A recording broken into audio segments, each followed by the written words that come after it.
எல்லாரும் நல்லா இருக்கீங்களா? சமையல் ஆரம்பிச்சாச்சு. காலையிலேருந்து என்ன சமைக்கலான்னு யோசிச்சே மணி 1 ஆயிடுச்சு. சமையல் வேலை ஒன்றும் பெருசு இல்லை. நம்ம என்ன சமைக்கணும்னு யோசிக்கிறதே பெரிய வேலை.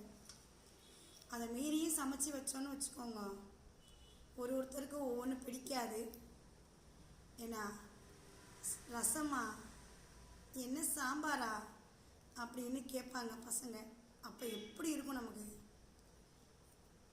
இங்கேன்னு இல்லை, எல்லா வீட்லேயும் இதே பிரச்சனை தான்.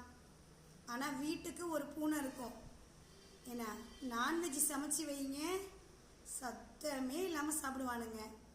இல்லைன்னா தூரத்துலேருந்து என்ன சமையல்மா அப்படின்னு கேட்டுட்டு, நான் வெளில இருக்கம்மா அப்புறம் சாப்பிட்றேம்மா அப்படின்னு சொல்லிட்டு ஓடிடுவானுங்க. என்ன பண்ணுறது? நம்ம தலையெழுத்து, ஒன்றும் பண்ண முடியாது.